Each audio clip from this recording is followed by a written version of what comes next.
नमस्कार दोस्तों। ईड़ा, पिंगला और सुषुम्ना नाड़ी।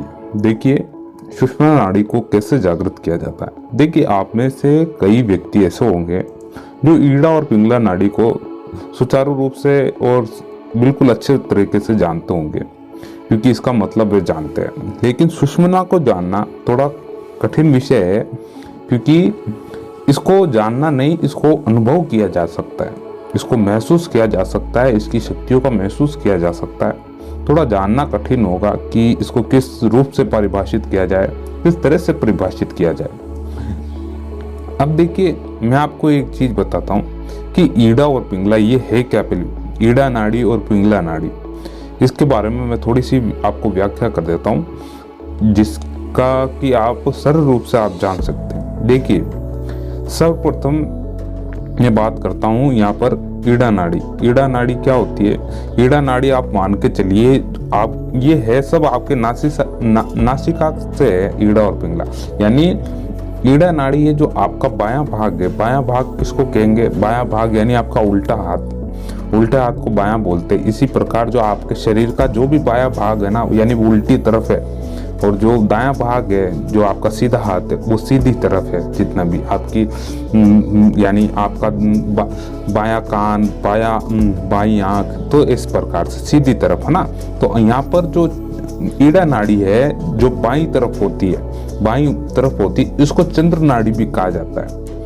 चंद्र नाड़ी इसलिए कहा जाता है क्योंकि इसमें अधिकतर विचार ज्यादा आते हैं आपको, और इसका प्रतीक होता है, ऋणात्मक प्रतीक होती है। ये नेगेटिव यानी ऋणात्मकता का भी प्रतीक मानी गई है। अब इसी तरह जो नासिका का दायां भाग है वो पिंगला नाड़ी से संबंधित है। नासिका का जो दायां भाग है वो पिंगला नाड़ी से संबंधित है, जो कि धनात्मक रूप का प्रतीक है, और इसको सूर्य नाड़ी भी कहा जाता है। अब देखिए, आपने कभी कभी महसूस किया होगा कि आप जब भी श्वास भीतर खींचते हैं और छोड़ते हैं, तो ये हर वक्त दोनों नासिका के छिद्र कभी भी खुले नहीं रहते। कभी भी यानी कभी कभी एक साथ खुले रहते हैं, एक समय ऐसा आता है, मगर अधिकांश रूप से ये बंद रहते हैं। ये छिद्र दोनों बंद रहते हैं। जब आप महसूस करेंगे कि हाँ ये मेरा छिद्र, जब आप सोते हैं तो आपको ये लगेगा कि आपका नासिका का दायां भाग खुला हुआ है और बायां भाग बंद है। ये आपने महसूस स्वयं रूप से करा होगा। और अधिकांशतः कि जब जुकाम हो जाता है तब ये नासिका के दोनों छिद्र बंद हो जाते हैं। कभी एक छिद्र खुलता है, कभी दूसरा छिद्र बंद हो जाता है, इस प्रकार से। अब देखिए, सुषुम्ना नाड़ी कहाँ होती है। देखिए, इनको आप ऐसे महसूस आप दिखा नहीं सकते इनका कि ये इस तरह से, इनकी बनावट ऐसी नहीं होती है। इनको समझा जाता है जैसे कि आप वायु को नहीं दिखा सकते, उसी प्रकार से इस प्रकार से ये नाड़ियों को समझा जो आपके भीतर समाई हुई है। उनका कार्य क्या होता है ये आप समझ सकते हैं भली भांति। उनको किस प्रकार से महसूस किया जा सकता है, उनका कार्य क्या होता है ये भी आप समझ सकते हैं। लेकिन आप ये पूछे इनका स्वरूप किस प्रकार से, किस तरह से, ये व्यक्त करना थोड़ा मुश्किल हो सकता है। लेकिन इनका कार्य प्रणाली और इनके ऊपर जो कार्य करके इनका परिणाम आप अच्छी तरह से जान सकते हैं। सुषुम्ना नाड़ी कहाँ होती है? देखिए, सुषुम्ना नाड़ी इन दोनों नाड़ियों के बीच में मध्य भाग में पाई जाती है, वैसे कहा जाता है। लेकिन इसको व्यक्त करना कि किस प्रकार से ये होती है, कैसी होती है, ये व्यक्त नहीं किया जाता। इसको महसूस किया जा सकता है जब आप अपने दोनों यानी इस नाक का दोनों तरफ यानी भरपूर प्रयोग करने लग जाते हैं, यानी लंबी लंबी सांसें लेते हैं और लंबी गहरी सांसें छोड़ते हैं, तो आपको सहज पता चलने लग जाता है कि इस श्वास का कार्य क्या है। यानी ईड़ा, पिंगला और सुषुम्ना का क्या कार्य। ईड़ा और पिंगला तो एक्टिव हो जाती है, सुषुम्ना में थोड़ा समय लगता है। कि जब आप, अब एक चीज मैं आपको और बता देता हूँ कि जब भी आप कसरत करते हैं, आपने ध्यान हो गया, वर्कआउट कर रहे हैं, तेज दौड़ भाग करते हैं, यानी कोई हैवी काम भी करते हैं आप घर पे, तो आप पसीना पसीना हो जाते हैं। उस समय आपने गौर नहीं फरमाते होंगे, मगर उस समय क्या होता है कि आपके नाक के दोनों छिद्र खुल जाते हैं, पूर्ण रूप से एक्टिव हो जाते हैं अंदर से। आपका स्नायु तंत्र होता है ना, जो पूर्ण रूप से आपको ऑक्सीजन देता है और लेता है पूर्ण रूप से। अब जब भी आप बीमार होते हैं तो ये पिंगला नाड़ी आपकी चलती है, आप ध्यान देता होंगे। यानी पिंगला नाड़ी का मतलब हो गया कि आपका जो दायां भाग है यानी सीधे तरफ की नाक, यानी सीधा हाथ की तरफ की जो नाक है, आप जब भी बीमार होते हैं ये चलती रहती है, आपने कभी गौर नहीं फरमाया होगा। लेकिन जब आप या बीमार हो जाते हैं ना, तो ये भाग बंद हो जाता है। कौन सा बाया भाग? ईड़ा नाड़ी, चंद्र नाड़ी आपकी बंद हो जाती है। तो इनको सर्वप्रथम इस पर कार्य यही करना चाहिए कि ये आपकी जो दोनों नासिका के छिद्र है ना, वो पूर्ण रूप से स्वतः चालित रहे, यानी इनमें कोई अवरोधक ना है। अब ये देखिए, ये नाड़ी खुलने का भी मैं तो आपको समय बता देता हूँ, आप थोड़ा इसको जाने इनको कि किस तरह में खुलती है। ये अधिकांश सुबह के 5:40 से लेकर 6:20 तक इसका समय रहता है, ये खुली रहती है। कौन सी? सुषुम्ना नाड़ी खुलती है, सुषुम्ना नाड़ी की बात कर रहा हूँ। और 11:40 से लेकर 12:20 तक दोपहर की इस समय भी खुलती है, 5:40 से लेकर 6:20 तक शाम को, और 11:40 से लेकर 12:20 को रात के समय ये खुलती है। लगभग पूर्ण रूप से देखा जाए तो 1 घंटे का समय होता है। और ये 20 मान के चलिए 20 मिनट का जो रेशियो है, उस 20 मिनट के अंतराल तक ये खुली रहती है। इस समय आप प्राणायाम करें, अनुलोम विलोम करें, गहरी लंबी सांसें ले भीतर। अब देखिए इसको अनुभव कैसे किया जाता है। देखिए जैसे ये सुषुम्ना नाड़ी पर आप कार्य करते हैं, आप इसको जानने की कोशिश करते हैं क्या शक्ति है, क्या शक्ति होती है, तो इसको व्यक्त नहीं कर सकता कोई व्यक्ति, किसी प्रकार की सरल भाषा में व्यक्त करना नहीं होता है। क्योंकि व्यक्त भी कैसे करेगा वे व्यक्ति, मुझे बताइए कि जब व्यक्ति के शुरुआती रूप से वे कार्य करने लगी, उसको कुछ अच्छी चीजें महसूस होना लगती है, तो व्यक्त करना संभव नहीं होता वो चीज, क्योंकि वो उस पर कार्यरत होता है, धीरे धीरे उसके रिजल्ट मिलना लगता है, उसको अच्छी तरह से वह आध्यात्म जीवन में आगे बढ़ता रहता है, उसको महसूस होने लगता है कि आपके अंदर कुछ ना कुछ ऐसी ताकत है। ये आपको उसको पता चल जाता है, पूर्ण रूप से ये पता चल जाता है कि मानव शरीर बहुत ही दुर्लभ शरीर है, बहुत ही दुर्लभ शरीर, कि इसमें अनेकों प्रकार की शक्तियां हैं, क्षमताएं हैं। इस शरीर के अंदर अनेकों प्रकार की क्षमताएं हैं, मगर अनभिज्ञ है मानव, अपनी बुद्धि पर एक तरह का पर्दा डाला हुआ मानव ये समझने लग जाता है। ये बात को आप जानने की कोशिश करें, तभी सुषुम्ना जो नाड़ी होती है, इसको एक्टिव करने का यही तरीका होता है कि आप लंबी गहरी सांसें लें, अनुलोम विलोम अधिक करें, अनुलोम और विलोम। अनुलोम विलोम करने से क्या होगा कि आपके जो नासिका के छिद्र होंगे ना, वो खुले रहेंगे, अधिकांशतः खुले ही रहेंगे। और थोड़ा बहुत आप अपने जीवन में कुछ योग करें, कुछ प्राणायाम जरूर करें, और थोड़ा हो सके तो आप भूलें इतने इस तरह का थोड़ा व्यायाम करने की कोशिश करें कि आपकी हार्ट बीट बढ़ती हो, जिससे आपके हृदय की धड़कन बढ़ती हो, आपको थोड़ा थकावट हो, ऐसा थोड़ा बहुत काम करिए, जिससे कि आपकी सेहत बिल्कुल अच्छी रहे और आपके अंदर के जितनी भी नाड़ियां हैं, अर्थात कहने का मतलब जो 72,000 नाड़ियां हैं, वे पूर्ण रूप से कार्य करें। 72,000 नाड़ियां, देखिए 72,000 कहते किसको है।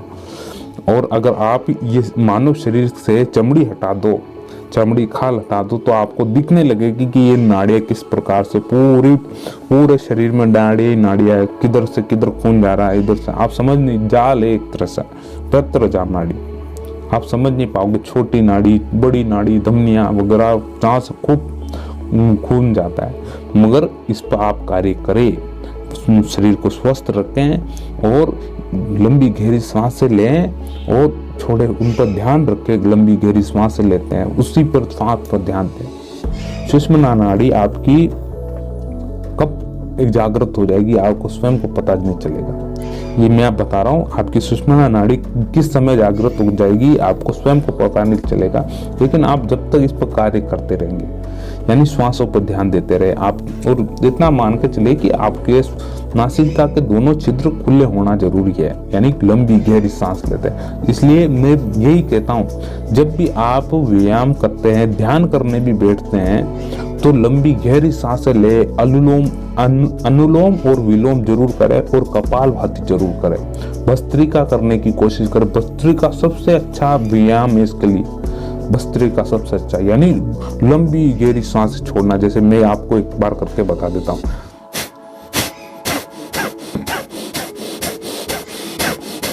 यानी अंदर सांस भरी और छोड़ी बाहर, बहुत तेजी से बाहर छोड़ी, अंदर सांस गहरी भरी और बाहर बहुत तेजी से छोड़ी। इस प्रकार से आपको भस्त्रिका करना। भस्त्रिका से होगा क्या, आपको एक तो पसीना पसीना हो जाएगा, 1 मिनट में आप पसीना पसीना हो जाओ।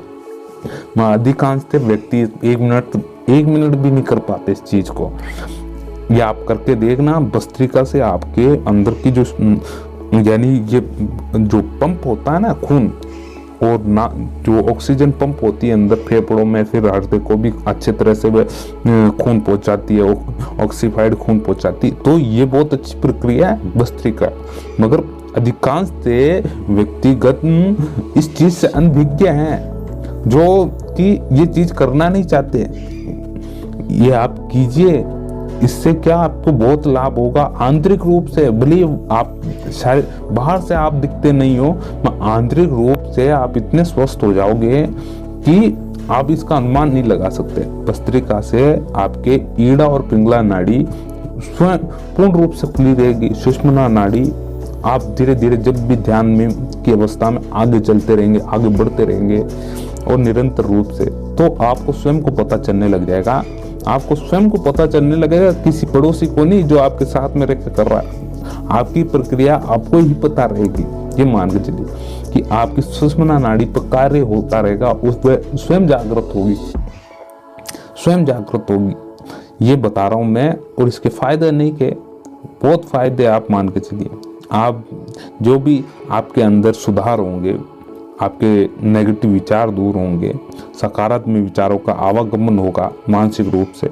देखिए एक मस्तिष्क में क्या तरल पदार्थ बैठा हुआ है, यानी मस्तिष्क है ना जो दिमाग, उसके अंदर तरल पदार्थ है। अगर आप किसी पानी को रख दें और उस पर यानी काला जादू करे, यानी गलत मंत्रों का उच्चारण करे, गलत बातें बोले उसके पास, तो उसकी जो वाइब्रेशन होगी ना वो गलत हो जाती है, यानी वाइब्रेशन बहुत खराब होती है। जो क्रिस्टल बनता है उसके अंदर हल्का हल्का, तो वो बिल्कुल अटपटा सा बनता है, बहुत ही बेकार बनता है। जब आप उस पर जैसे ओम का उच्चारण करते हैं, गायत्री मंत्र बोलते हैं, अच्छी बातें बोलते हैं कि इस जल को पीने से मेरा स्वास्थ्य एकदम ठीक हो जाएगा, ये सब अच्छा, तो क्या उसकी जो क्रिस्टल बनता है ना बहुत ही शानदार बनता है। तो पॉजिटिविटी का वो एक उदाहरण है। इसी प्रकार जो मस्तिष्क होता है ना उसके अंदर भी आप अच्छे विचार रखने की कोशिश करें, नेगेटिव विचार बिल्कुल ना रखें। उससे क्या होगा कि आपका जो मस्तिष्क है ना आपको बिल्कुल ही सही तरह से दिशा निर्देश करता रहेगा कि इस प्रक्रिया के बाद आपको अब ये प्रक्रिया करनी कर, आप वो स्वतः ही आपको रास्ता दिखाने लगेगा। आपकी आंतरिक जो शक्तियां हैं स्वतः आपको बाहरी आपको रास्ता दिखाने लगेगी। ईड़ा नाड़ी, पिंगला नाड़ी और सुषुम्ना नाड़ी। देखिए ईड़ा नाड़ी क्या हो गई, चंद्र नाड़ी, और पिंगला नाड़ी सूर्य नाड़ी। तो आप इस पर कार्य जरूर करें। भस्त्रिका बहुत ही जबरदस्त है इसके लिए, यानी सुषुम्ना नाड़ी एक्टिवेशन के लिए भस्त्रिका बहुत अच्छा, जो आपकी दोनों नाड़ियों को खुला रहेगा। वो 72,000 जितनी भी आपकी नाड़ियां उसको एक्टिवेट रखेगा। आप करके देखिए इसको एक बार। जिसको बीपी वगैरह की शिकायत है वो थोड़ा अपने शारीरिक रूप के अनुसार ही करें, जहाँ तक आप कंफर्टेबल फील करते हैं वहाँ तक, तो इसको करें जरूर। मगर अनुलोम विलोम भस्त्रिका 2-3 करें। ये व्यायाम मैं इतने भी नहीं बता रहा हूँ, 10-15 2-3 करें, मगर रोज करें, इससे आपको बहुत अच्छा फायदा मिलेगा। अब आपको ये वीडियो कैसा लगा अब जरूर कमेंट करके बताएं, और अगर वीडियो थोड़ा सा भी पसंद आया हो तो इसको लाइक कर दें और चैनल को सब्सक्राइब करें। आत्मा का सफर, इसी प्रकार की नई जानकारियाँ और अच्छी जानकारियाँ हम आपको लाते रहेंगे। तब तक के लिए जय श्री राम, ओम नमो भगवते वासुदेवाय।